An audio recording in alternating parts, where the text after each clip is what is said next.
Alléluia. Oui, soyez encore dans la présence de l'Éternel. Shalom, shalom, shalom. Nous sommes encore dans la présence de l'Éternel. Et nous allons entrer dans la prière.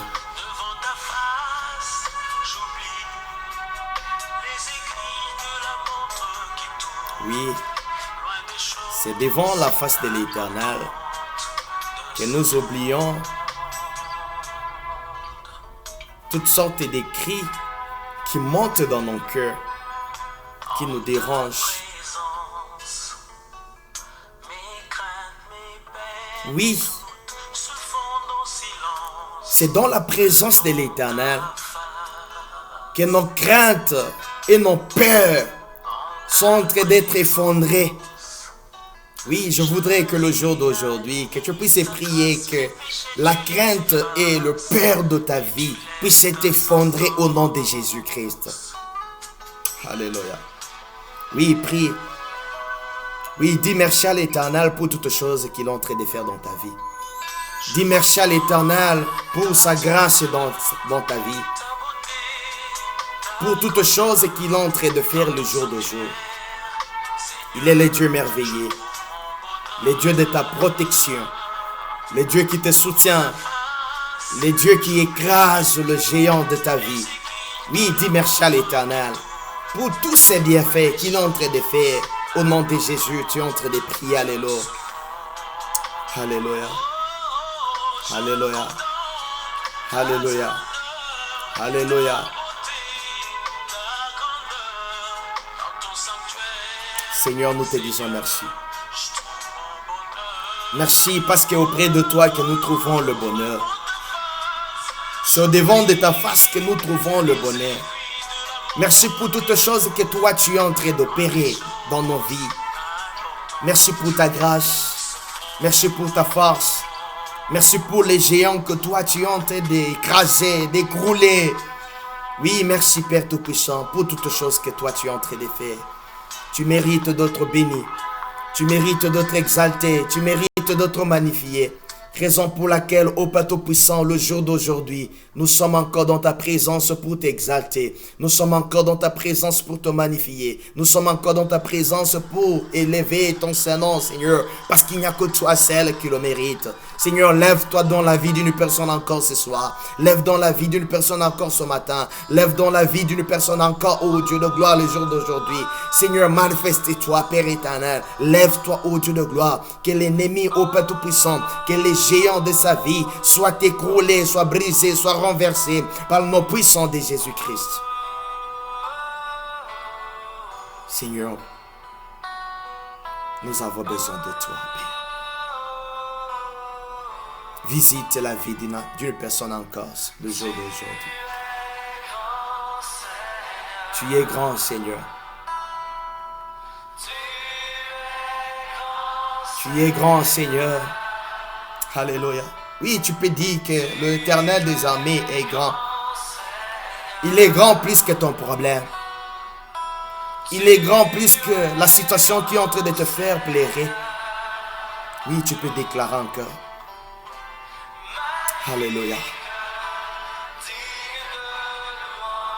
Tu es digne de louange, Père. Seigneur. Oui, que cette chanson puisse être une prière pour toi. Une prière de déclaration. Alléluia. Tu es grand, Seigneur. Tu es grand. Tu es grand. Tu es plus grand que nos difficultés, que nos problèmes, que nos géants qui sont en train de nous faire pleurer, qui sont en train de nous faire peur. Seigneur, tu es grand. Alléluia. Alléluia. Grand Seigneur. Alléluia. Santo Coria Bakash. Digne et louange. Et à toi, Seigneur. Merci pour ta présence à ce moment. Merci pour ta présence, ô Dieu de gloire. Merci parce que tu es avec nous, Père Tout-Puissant, en ce moment. Par le nom puissant de Jésus-Christ. Par le nom puissant de Jésus-Christ. Alléluia. Alléluia. Santo Corianda.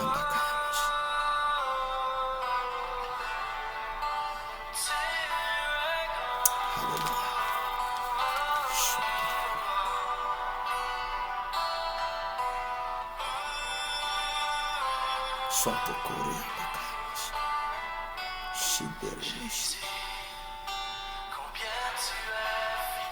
Alléluia. Combien tu es fidèle,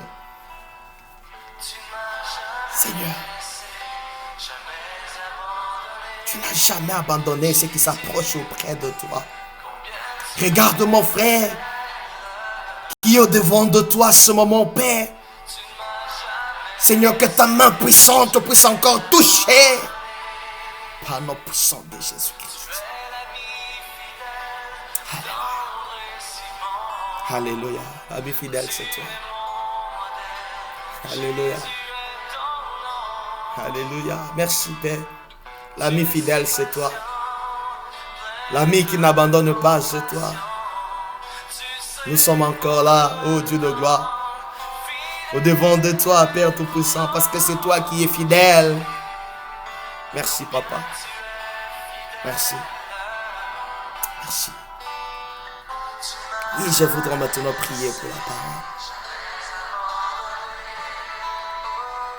Seigneur, à ce moment que mon frère et ma soeur, nous sommes en train de prier pour nous recommander à toi. Nous voudrons maintenant écouter ta parole, Père. Accepte que cette parole puisse encore nous orienter. Accepte, ô Père Tout-Puissant, que le message qui va sortir à ce moment puisse être un message qui va encore toucher et transformer nos vies par le nom puissant de Jésus-Christ. Papa, manifeste-toi. Nous avons besoin de toi. Que l'Esprit de Dieu nous aide. Tout pour ta gloire. Nous avons prié. Merci Seigneur. Amen. Alléluia. Merci. La fois passée, ou les dimanches passés, nous étions en train de parler sur comment vaincre nos propres géants. Et nous avons essayé au moins de définir quelques concepts ou des concepts qui sont des concepts ou de mots-clés dans ce thème. Nous avons vu vaincre et nous avons aussi vu géant. Ce sont là un peu de concepts ou de mots-clés que nous sommes en train de parler dans ce sujet. Et nous avons dit que le verbe vaincre, c'est un verbe transitif qui veut dire remporter une victoire. Ici, on s'entend déjà que nous sommes devant un combat où une personne doit vaincre. Et nous avons dit aussi que vaincre, c'est aussi être le gagnant. Et nous avons aussi parlé que vaincre, c'est venir à bout de quelque chose ou de quelqu'un. Et nous avons aussi compris dans les noms géants, c'est une personne très grande par sa taille. Nous avons aussi dit que un géant, c'est quelque chose qui est aussi énorme, qui est immense, qui est gigantesque, qui est titanesque et qui est aussi colossal. Et nous avons aussi parlé que géant, c'est aussi une personne anormalement élevée par sa taille. Ce sont là les deux concepts que nous avons essayé au moins de définir pour comprendre ce que c'est vaincre les géants. Parce que nous sommes dans un problème de vaincre nos propres géants. Et nous avons essayé au moins de parler sur l'origine du géant dans la Bible, dans le passage de Genèse chapitre 6, du premier verset jusqu'au 4e verset, nous avons lu. Et nous avons aussi parlé quelque chose aussi, que les enfants d'Israël dans leur chemin dans le désert, ils se sont rencontrés avec plusieurs sortes de géants. Et nous avons cité quelques géants. Et nous avons aussi dit une chose ici, que nous devons savoir, à chaque étape de la vie, à tout le moment que Dieu nous élève, il y a toujours un géant qui se positionne aussi. À chaque élévation de la vie, on doit s'attendre aussi à un géant qui est en train de chercher à déstabiliser aussi notre vie. Nous devons s'attendre à un combat aussi. Mais nous avons aussi souligné quelque chose ici. Que ce n'est pas tous les géants qu'il faut aussi combattre. Nous devons avoir le discernement pour comprendre ces types de géants. Ce sont des géants à prier ou à combattre. Ou ces types de géants, ce sont des géants à éviter. Parce qu'il y a certains géants qu'il faut éviter. Ce ne sont pas des géants pour combattre. Et nous avons parlé dans les livres de Deutéronome chapitre 2, verset 8e jusqu'au 11e verset, où nous avons dit comment est-ce que Dieu est en train de donner orientation aux enfants d'Israël au travers de Moïse. En leur disant, ne vous engagez pas là-bas, parce que vous n'aurez rien à gagner. Cherchez un autre chemin à aller. Parce qu'il y a certains combats où on peut s'engager pour ne pas gagner quelque chose. Raison pour laquelle ce n'est pas parce que toi tu as un Dieu puissant que tu dois aussi s'engager à tout le combat. Il y a certains combats qu'il faut éviter tout simplement pour atteindre ton objectif ou atteindre ton territoire que Dieu t'a donné. C'est très important, bien-aimé. Et par là, nous avons parlé de 7 principes essentiels en ce qui concerne le géant. Tout ça, nous avons parlé dans la première vidéo le dimanche passé. Si vous regardez la première vidéo que nous avons commencé à parler sur le géant, vous allez comprendre tout ça. Et après le 7 principes, nous avons aussi dit une chose ici en ce qui concerne l'origine des noms géants. D'où viennent ou quelles sont les sources des noms géants? Parce que nous avons vu dans la Bible, et nous aussi, en tant qu'humains, en tant qu'individus qui est en train de vivre, nous devons aussi savoir les origines ou les sources des noms géants. Nous avons parlé des 3 sources ici. La première des sources, nous avons dit que par nos petites faiblesses. C'est que toi tu vois aujourd'hui petit. Le petite faiblesse va aussi te rattraper à la longue. C'est que toi tu es en train de négliger comme péché, comme chose que toi tu es en train de faire, que toi tu es en train de négliger le jour d'aujourd'hui, va aussi te rattraper un jour et va être un géant pour toi. Le petite faiblesse, négligée. Deuxième source, nous avons dit la mauvaise perception de soi-même et du monde. C'est que nous sommes en train de nous voir. C'est que nous sommes en train de nous voir nous-mêmes. Comment est-ce que toi-même tu es en train de te voir? Comment est-ce que toi-même tu es en train de te juger? Comment est-ce que toi tu vois aussi le monde? La mauvaise perception. de nous-mêmes et du monde. Et troisième, nous avons dit aussi du caractère incontournable de certaines étapes de la vie. Tel que nous avons dit, dans chaque étape de la vie, il y a un géant qui se positionne aussi.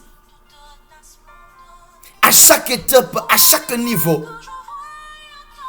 vous allez se confronter devant un géant, devant une situation, devant un problème. Raison pour laquelle j'ai dit ceci. Si tu vois que non, tu ne confrontes pas certaines réalités, certains barrières dans la vie, c'est que tu es en train de faire aussi chemin avec le diable. Parce que le diable ne peut pas te laisser comme ça, comme un enfant de Dieu. Un chrétien, attends-toi aussi à des combats aussi qui doivent aussi venir au devant de toi. Mais je sais dans ce combat-là, Dieu ne te laissera pas comme ça. Mais il va chercher à ce que tu puisses toujours sortir victorieux. Ma condition, que tu aies la foi, que tu puisses avoir confiance en lui et que tu puisses marcher dans la crainte de l'Éternel. C'est ça ce qui est beaucoup plus important, bien-aimé. Et nous avons aussi dit, ici, nous avons des défis individuels. Selon 1 Samuel chapitre 17 verset 31 jusqu'au 37e verset, nous avons parlé de l'histoire de David. Et dans chaque défi individuel, ici nous sommes en train de voir directement le bête sauvage. Quand on voit le bête sauvage, nous voyons déjà les lions et l'ours. Bien-aimés, ici c'est très important. Vous ne pouvez pas passer dans un deuxième combat sans toutefois que tu puisses terminer premièrement avec le premier combat, qui est le combat individuel. Le péché propre à toi, tu dois premièrement s'en débarrasser avec ce péché pour t'engager à un autre combat. Comment est-ce que tu vis dans le péché? Que toi tu es en train de cocher, tu es en disant que non, personne ne me voit. Mais devant les gens, tu es en train de faire semblant de sortir comme un saint. Mais dans la cachette ou dans ta maison, tu vis dans le désordre, dans des choses qui ne bénissent pas l'Éternel. Comment se premièrement à terminer ce caractère mauvais que toi tu as, et à ce moment-là tu vas t'engager à un autre combat?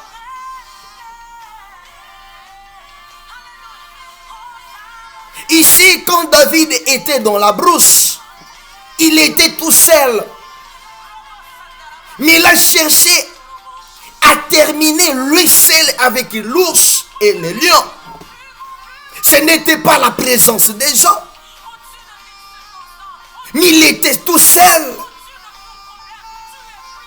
Mais le jour où il est sorti devant Saül, il a commencé à présenter son histoire ou son expérience. Bien-aimé, ta vie, c'est toi qui les connais. Même au moment que tu vas commencer à témoigner devant les gens, mais l'Esprit de Dieu parlera aussi que oui, il est la personne qui a fait un travail personnel, qui s'est abandonné à l'Éternel. Ce n'est pas la manière que toi tu vas commencer à parler qui va convaincre les gens que toi tu crains l'Éternel. Tu peux dire que je suis en train de craindre l'Éternel, mais du fond de ton cœur tu connais ta vie propre. Cherche premièrement à te débarrasser de cette vie-là que toi tu as. Cette vie mauvaise, cette vie de péché, cette vie de calomnie, cette vie de colère, cette vie d'impudicité, cette vie de regarder de pornographie dans le téléphone, Cette vie-là, cherche à te débarrasser avec cette vie. Et à ce moment-là, tu vas chercher à t'engager à un autre combat. Tu as encore un combat individuel qui doit chercher à tout prix de pouvoir vaincre ce combat. Mais toi, tu veux t'engager à un autre combat qui est un combat collectif. Non, bien-aimé. Tu n'auras pas fait quelque chose de bon dans ce combat. C'est très important. Oui. Et nous avons dit ici, il y a 4 principes sur le défi individuel. 1. Celui qui n'a pas vaincu le bête sauvage n'est pas qualifié pour vaincre Goliath. C'est un premier principe. Deuxième principe, le géant de la brousse est une similitude du géant de la vallée. Aujourd'hui, toi, tu es en train de vaincre le géant de la brousse. C'est aussi similitude du géant de la vallée. Tu vas te rappeler la stratégie que toi, tu as fait. Tu sais l'endroit que toi, tu es entré. Tu sais la personne que toi, tu as contactée. Quand tu étais dans la brousse, tu étais avec qui? Comme David, il était avec son Dieu. Il a dit que j'ai avec moi confiance. Si tu regardes dans la Bible, quand Saoul était en train de donner à David ses instruments de guerre, il a dit, ces instruments ne sont pas appropriés pour moi. Ce n'est pas bon pour moi. Je vais aller chercher ce que j'avais vécu, l'ours et les lions. Et cette personne-là que je dois aller chercher, il a laissé les instruments de Saül. Il a abandonné tout ça. Parce qu'il sait, de la manière dont il a vécu l'ours et les lions, c'est aussi comme ça qu'il va chercher aussi à s'en débarrasser avec le Goliath. Raison pour laquelle nous disons, le géant de la brousse est une similitude du géant de la vallée. Et troisième principe, la première victoire nous aide à gagner la seconde victoire. La première victoire nous aide à gagner la seconde victoire. Et quatrième principe, on obtient la victoire selon la volonté divine. Dieu a prévu que tu auras une victoire. Dieu a prévu que tu sortiras victorieux. Il va te donner aussi la stratégie pour combattre ces Goliaths. Il va te donner les stratégies. Il va te donner la force de pouvoir se tenir devant ces problèmes que toi tu as, que tu es en train de voir comme Goliath. Il va te donner toute la stratégie. Raison pour laquelle je suis en train de dire, on obtient la victoire selon la volonté divine. Ce n'est pas selon la volonté humaine ou selon la volonté de l'expérience personnelle de la vie. Non, mais selon la volonté divine qu'on doit obtenir cette victoire. C'est très important, bien-aimé. Raison pour laquelle David, avant d'aller dans le combat, dans la vallée, il est parti premièrement dans la source. Il a cherché le pied pour en aller s'en présenter devant le Goliath. C'est très important, c'est aussi une révélation, bien-aimé. Tu ne peux pas aller t'engager comme ça dans un combat sans toutefois demander la face de l'Éternel ou chercher la face de Dieu. Rentrer dans la source ou dans la présence de l'Éternel. Rentre premièrement dans la présence de l'Éternel. Rentre chercher la face de l'Éternel. Et tu auras la révélation pourquoi est-ce que tu vas aller faire là-bas. Tu auras la révélation de ce que tu peux aller faire, bien-aimé. Tant que tu n'auras pas à se présenter dans la face de l'Éternel, comment est-ce que tu auras la révélation de pouvoir tenir, de prier pour renverser les géants qui s'est levé devant ta famille ou devant les géants collectifs? C'est très important.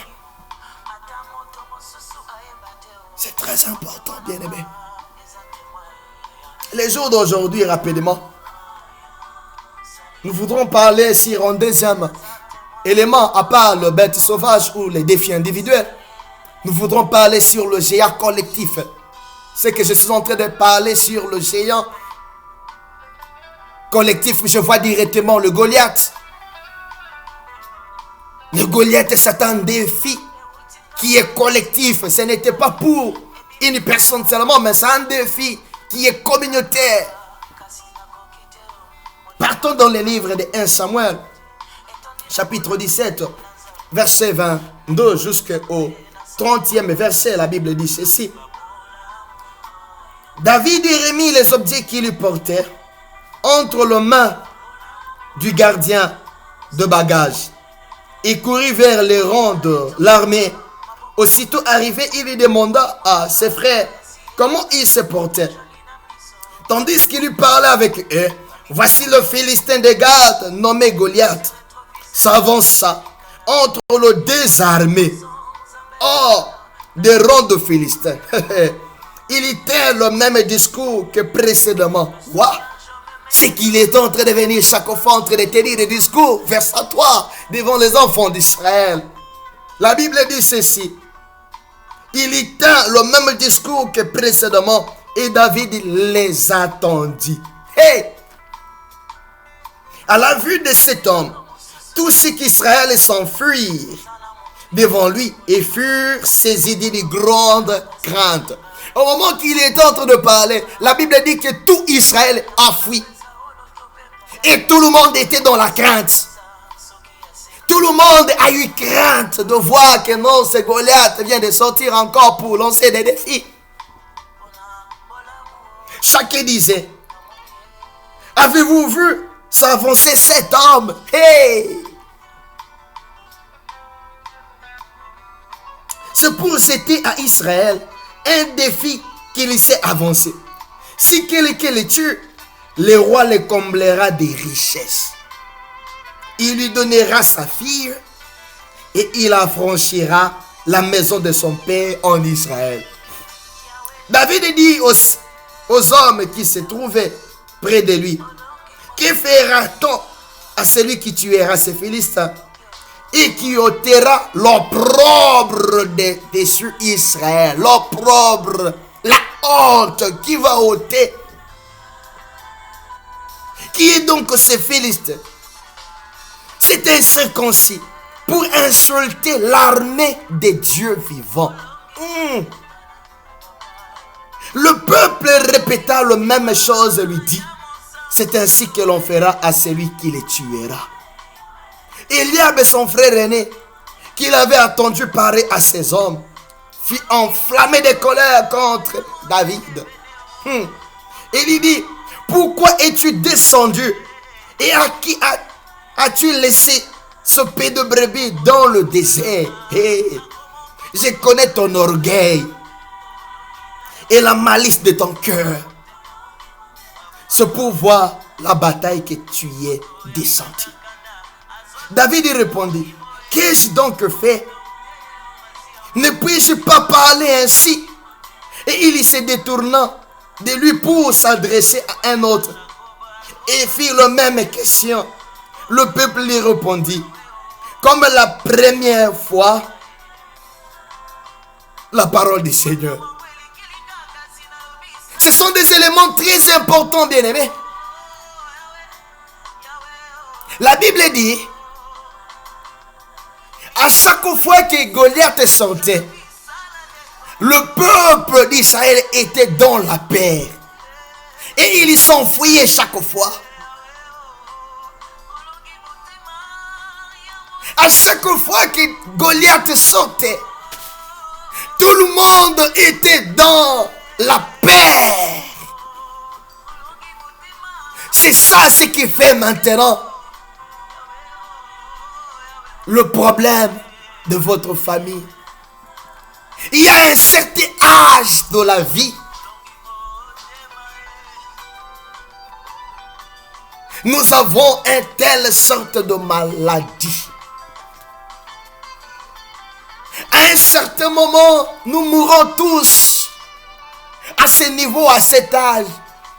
Et ça commence aussi à faire peur au moment que toi tu es en train de grandir.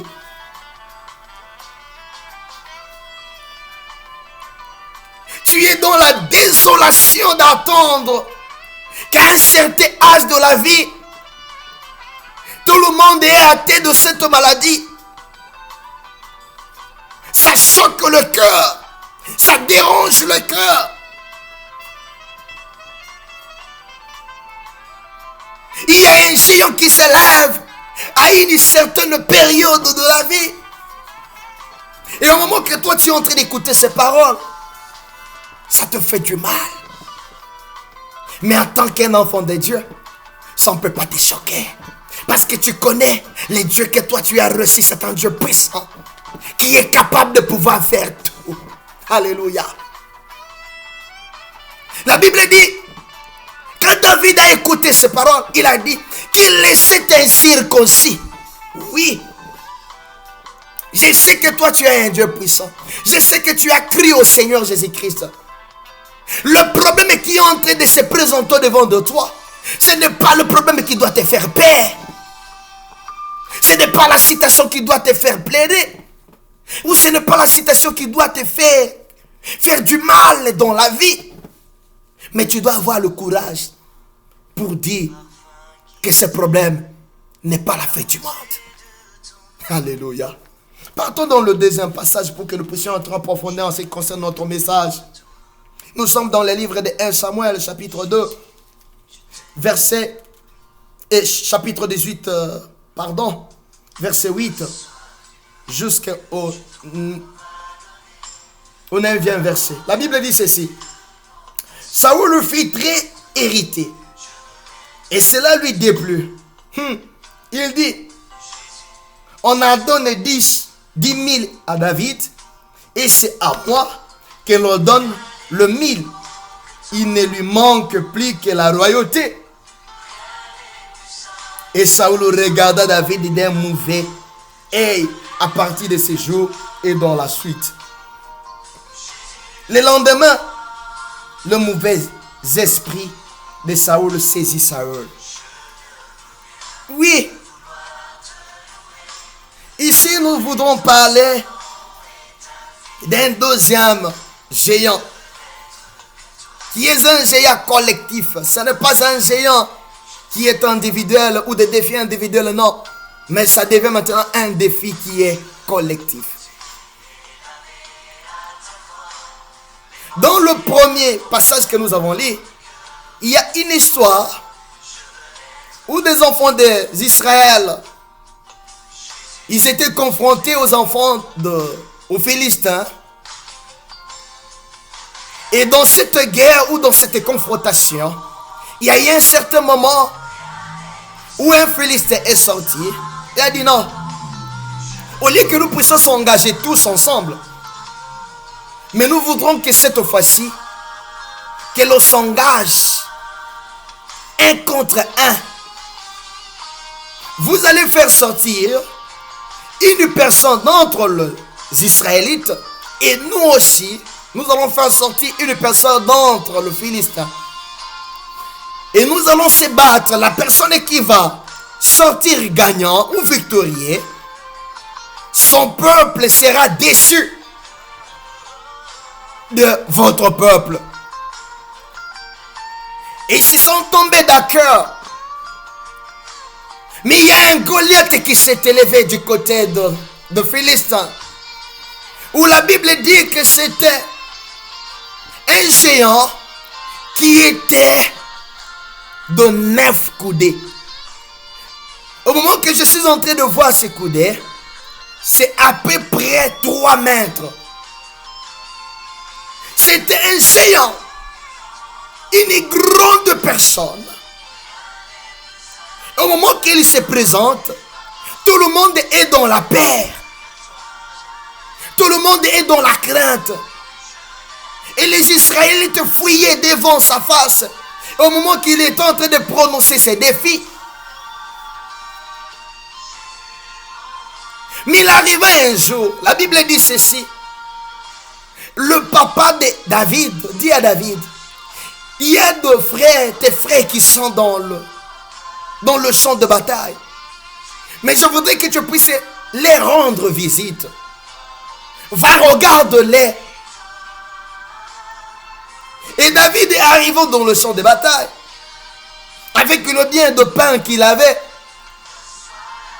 Justement, ce moment-là, Goliath qui sort et il commence à lancer des défis encore. Il commence à prononcer des paroles vers toi contre les enfants d'Israël. Mais au moment qu'il est en train de parler, les enfants d'Israël commençaient à fuir et ils étaient dans la crainte. Mais la Bible dit ceci: David écouta ces paroles.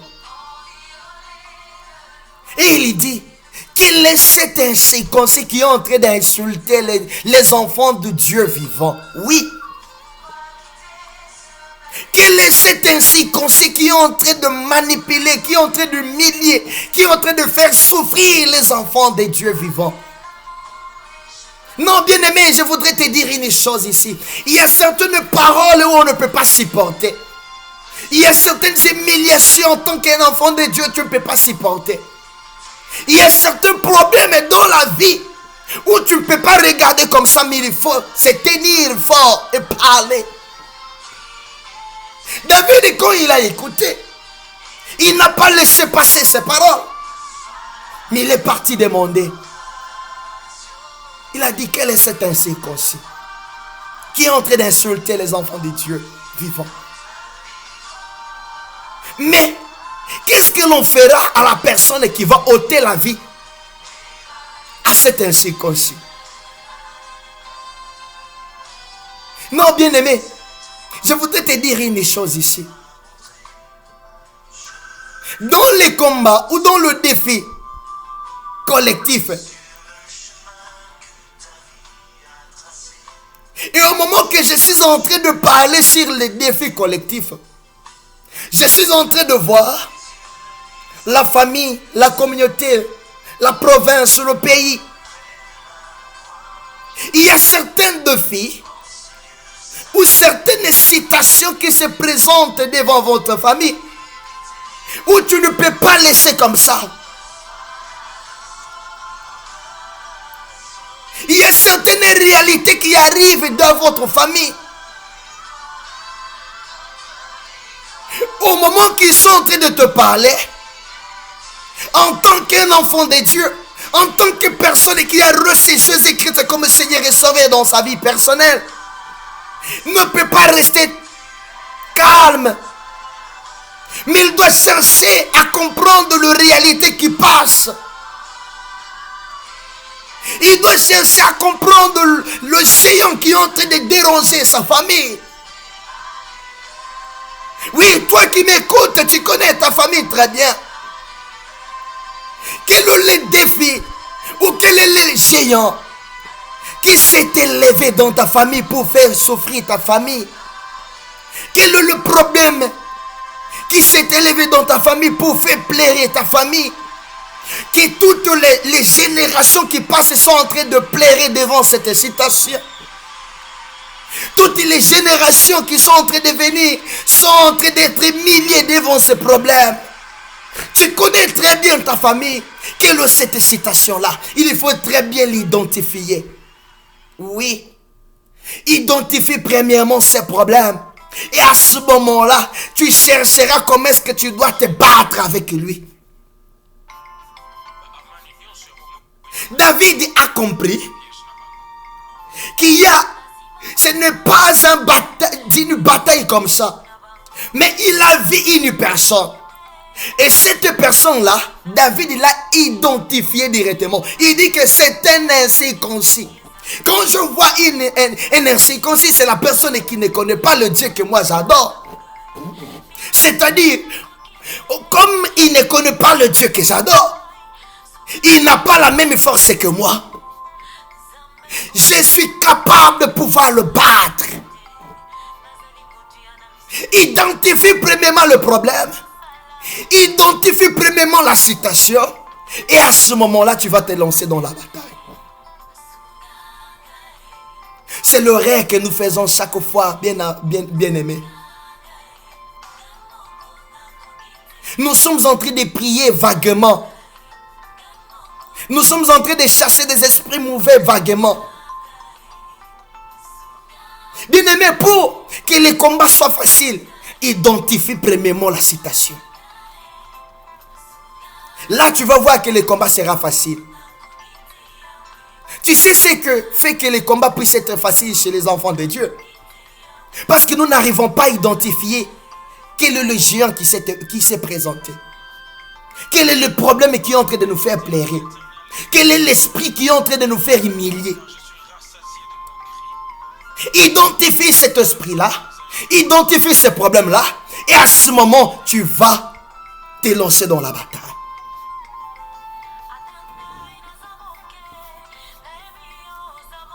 Il y a certaines choses que vous devez comprendre avec moi ici, bien-aimés. C'est très important. La première des choses que tu dois retenir avec moi, les géants collectifs est plus qu'une opportunité qu'un problème. Les géants collectifs, c'est une opportunité pour toi. Je vais t'expliquer, bien-aimé. Pourquoi est-ce que un géant collectif, c'est une opportunité? Une opportunité qu'il faut saisir. Parce qu'au moment que tu vas vaincre ces combats, ton niveau va aussi augmenter. Au moment que tu vas vaincre ces combats, ton honneur va aussi augmenter. Au moment que tu vas vaincre cette bataille, tout le monde ne va plus te regarder de la manière qu'ils étaient en train de te regarder. Mais ils vont te regarder autrement. Oui, c'est très important. C'est une opportunité qu'on ne peut pas rater.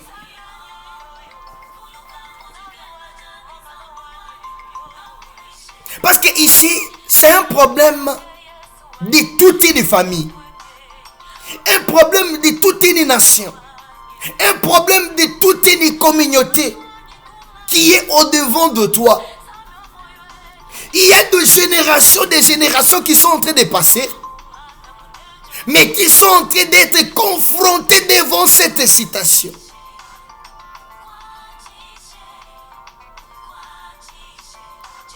Je viens dans la famille bien-aimée.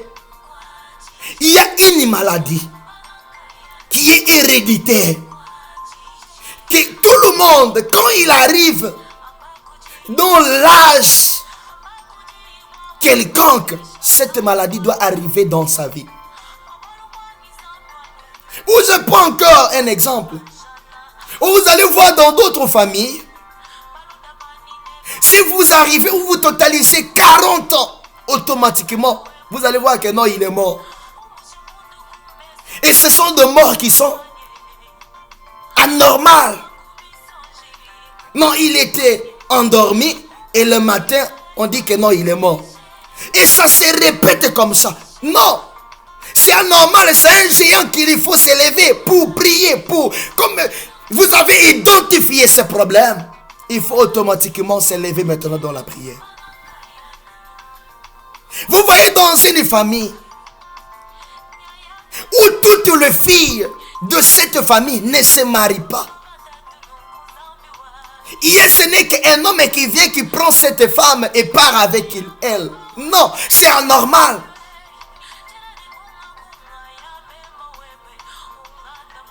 Il y a certaines réalités dans la famille qui se répètent chez tout le monde. Bien-aimé, c'est une opportunité pour toi pour casser cette hémorragie, ce problème qui est en train de déloger tout le monde. Là, ton niveau, ton histoire sera parlée dans toutes les générations qui vont venir. Ne te limite pas là-bas, bien-aimé, à attendre seulement et laisser. Ne te limite pas seulement à écouter ou à voir seulement et laisser. Mais il faut s'élever pour prendre certaines autres options. Et quelle est l'option à prendre? C'est l'option de la bataille.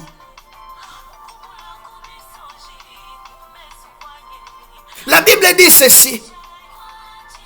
Quand David a écouté ces paroles, automatiquement, il a dit non. C'est une opportunité qu'il faut saisir ici. Parce qu'on est en train de parler. Et il a posé la question aux gens qui étaient là. Qu'est-ce que l'on va faire à la personne qui va écrouler ces géants? Et la Bible dit, il va épouser la fille du roi. On va lui donner de la richesse. Il y a certaines valeurs que l'on va lui donner. Et David, quand il a écouté, il a dit non. Ce n'est pas une opportunité à laisser comme ça. Mais c'est une opportunité à saisir. Bien-aimé, je voudrais te dire ici une chose ici. Devant ta famille, si tu arrives à écrouler l'hémorragie de ta famille, ton nom sera marqué chez tout le monde. Tout le monde te donnera une autre considération. Les défis qui se présentent dans la société que toi tu es en train de travailler, si tu arrives à renverser ces défis, bien-aimé, il y a un certain niveau de vie que toi tu auras. Tout le monde te donnera une autre considération. Même dans l'armée, c'est comme ça. Quand tu arrives à gagner le combat, il y a le grade qui monte aussi. C'est comme ça aussi dans la vie, bien-aimé. Si tu arrives à faire quelque chose du bon, il y aura ton honneur, il y aura de la valeur qui va aussi augmenter. C'est très important, bien-aimé.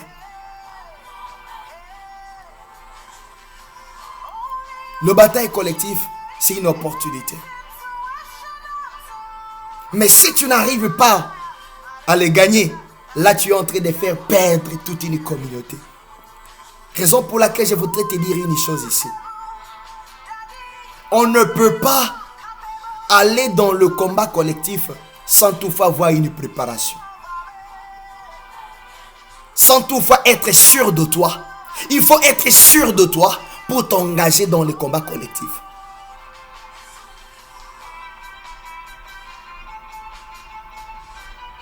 Je te rappelle encore dans la Bible. Quand David a écouté, Eliab, le frère de David, commence à dire, je connais ton orgueil, ta malice. Mais si David n'était pas sûr de lui, il devrait abandonner. Il va dire, non, je ne peux pas m'engager dans ce combat. Mais David se connaissait seul. Il y connaît l'étape de vie qu'il a passée. Il y connaît ce qu'il est. Il y a certaines choses qui se présentent dans ta famille. Parce que toi, tu ne te connais pas, raison pour laquelle tu es en train de laisser comme ça. Non, c'est normal. Non, ce n'est pas normal. Je viens de dire, ce n'est pas normal. Il faut s'élever, bien-aimé.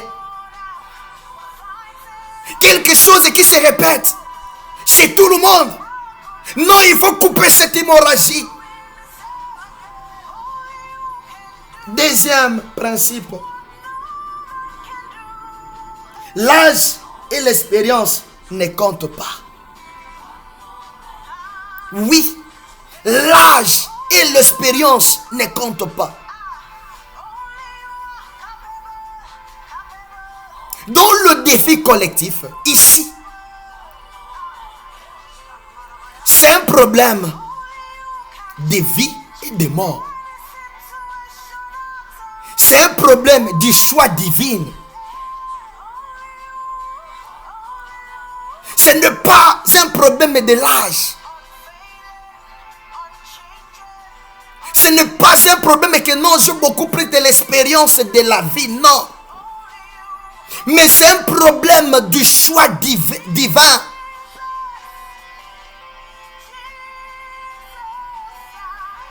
Parce que si c'était le problème de l'âge, David ne devrait pas s'engager dans ce combat. Parce que Eliab, son grand frère, l'a empêché. L'a dit non, tu ne peux pas.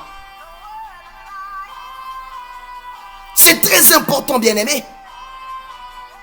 Mais ici, c'est le problème de choix de Dieu. Écoute, je vais te donner un exemple. Nous sommes dans le livre des Juges, chapitre 6, verset 15 au 16e verset. Écoute ce que la Bible dit. Gédéon lui dit, ah mon Seigneur, avec quoi délivrerai-je Israël? Voici ma famille est la plus pauvre en Manassé. Et je suis le plus petit dans la maison de mon père. Oui, Gédéon était le plus petit de sa famille. Mais Dieu l'a choisi pour faire un travail pour toute une communauté. Non, je suis venu t'encourager, bien-aimé. Ne regarde pas que l'âge que toi tu as. Ne regarde pas que non, je suis un petit de ma famille. Je ne peux pas m'engager. J'ai des grands frères, j'ai des grandes sœurs. Mais non, ce ne sont pas eux. Ce ne sont pas eux qui peuvent s'engager dans ce combat. Mais ce combat, c'est un problème de choix de Dieu. C'est Dieu qui t'a choisi pour que tu puisses t'engager dans ce combat. Lève-toi, bien-aimé. Lève-toi, bien-aimé. Parce que c'est un problème du choix de l'Éternel. Parce que quand tu identifies qu'il y a un problème, qu'il faut se battre, lève-toi pour se battre dans ce combat. C'est très important. Écoute encore. L'Éternel dit, mais je serai avec toi et tu battras Mandia comme un seul homme. Oui. Dans ce type de combat collectif, tu ne seras pas seul, mais l'Éternel qui sera avec toi. Mais c'est un problème de choix de Dieu. Non, je suis venu te dire, bien-aimé, tu n'as pas accepté Jésus-Christ comme Seigneur et Sauveur dans le néant, non. Si tu as reçu Jésus-Christ comme Seigneur et Sauveur dans ta vie, parce qu'il a aussi un plan avec toi. Il a avec toi un plan dans ta famille. Il a avec toi un plan dans ton église. Il a avec toi un plan dans la société. Il a avec toi un plan dans le pays tout entier. Oui, bien-aimé, je suis venu te dire le jour d'aujourd'hui, dans les combats collectifs, c'est le problème de choix de Dieu. Ce n'est pas le problème de l'âge qui compte. Ce n'est pas le problème de l'expérience qui compte. Mais c'est le problème de l'Esprit de Dieu. Quand l'Esprit est sur toi, tu auras à marcher avec toute force. Dans ce combat, tu sortiras victorieux.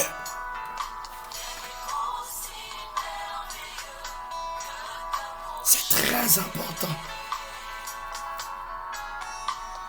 Troisième principe. Ce que tu veux défendre ne te comprendra pas. Ce que toi tu es en train de défendre aujourd'hui, ils ne vont pas te comprendre. Mais demain, ils seront derrière toi. Laissez-moi te dire ici. Quand Eliab était en train de parler à Moïse et à David, s'il savait que c'est pour l'honneur même de sa famille, c'est pour l'honneur même d'Israël, il ne devrait pas l'empêcher.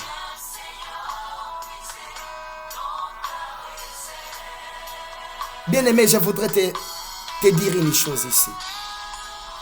Il y a certaines choses qui peuvent arriver, ou certaines paroles que l'on va commencer à te dire. Si tu te limites seulement ces paroles, tu n'auras rien à faire dans la vie.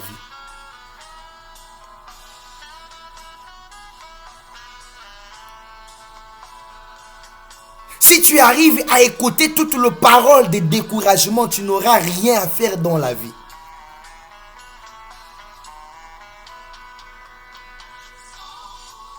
Parce qu'Eliab était son grand frère. Il a tout le droit de l'empêcher, oui. Mais David avait une autre idée. David ne voyait pas ce combat pour lui seulement, non. Mais il voyait ce combat pour toute une communauté. C'est ça que je suis venu te dire. Ce que toi tu es en train de défendre aujourd'hui, certaines personnes peuvent t'injurier, peuvent dire mal de toi, mais ne te décourage pas. Parce que David ne s'est pas découragé. Au moment qu'il a écouté ça, il a quitté là-bas et il est parti de l'autre endroit. Jusqu'à arriver chez Saül.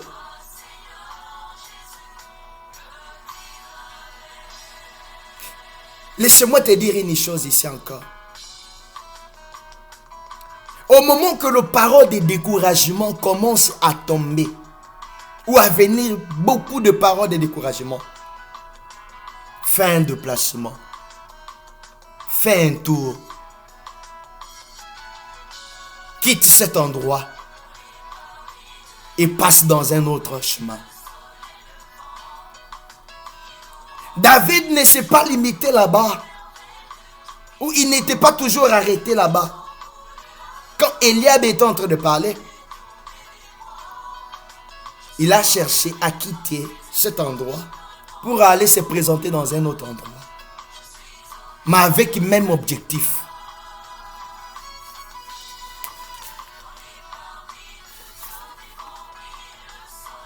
Quatre caractéristiques du géant collectif.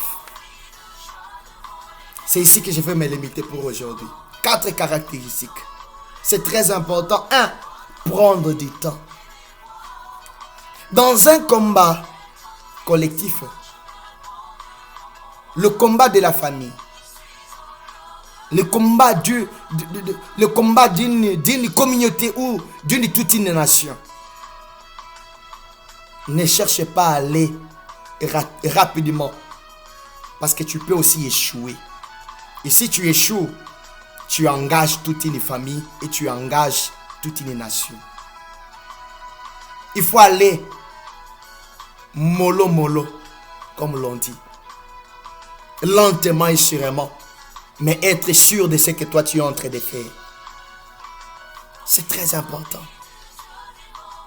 La Bible dit, c'est pendant 40 jours que Goliath était en train de se présenter dans la vallée pour lancer des défis. 40 jours. Chaque jour, il se présentait. Mais du côté des enfants d'Israël, ils étaient patients. Ne te dis pas que parce que j'ai écouté quelque chose, parce qu'il y a un esprit qui se présente dans ma famille, je dois aller rapidement pour aller combattre. Non, tu peux aller et puis ne pas vaincre. Prends du temps pour se préparer. Prends du temps pour demander l'orientation de Dieu. C'est très important, bien-aimé. Le problème des temps. Première des caractéristiques.